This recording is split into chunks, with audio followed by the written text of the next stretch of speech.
مکہ المکرمہ سے خبر آئی ہے کہ سیکیورٹی اداروں نے اعلامیہ جاری کر دیا ہے کہ وہ تمام افراد جو کہ مکہ المکرمہ میں 28 جون کے بعد بغیر کسی بھی تصریح کے انٹر ہوں گے انہیں انٹر نہیں ہونے دیا جائے گا۔ اس بارے میں حج کے جو انتظامات ہیں انہیں فائنلی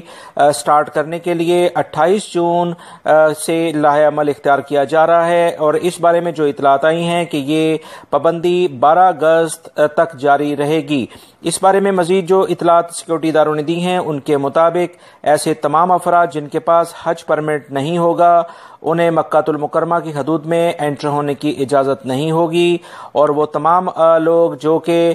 مشاعر مقدسہ میں کام کرتے ہوں گے صرف وہ اپنی تصریح دکھا کر وہاں جا سکتے ہیں، اور ایسے افراد جن کا اقامہ مکہ المکرمہ سے ایشو ہوا ہے اور وہاں پر وہ رہتے ہیں صرف وہ بھی مکہ میں اقامہ دکھا کر جا سکتے ہیں۔ اس کے علاوہ جو مشاعر مقدسہ کے حدود میں یعنی مکہ المکرمہ کی چیک پوائنٹ سے انٹر کسی بھی دوسرے شخص کی انٹری بند ہو جائے گی، اور اس بارے میں جو مزید اطلاعات آئی ہیں اس کے مطابق سیکیورٹی اداروں نے یہ کہا ہے کہ ایسے تمام افراد جو کہ غیر قانونی طور پر حج کرنے کی کوشش کریں گے ان کے خلاف سخت کارروائی اس سال کی جا رہی ہے، جس کے بارے میں جیسی کوئی مزید اطلاعات آتی ہیں فوری طور پر آپ سے شیئر کر دی جائیں گی۔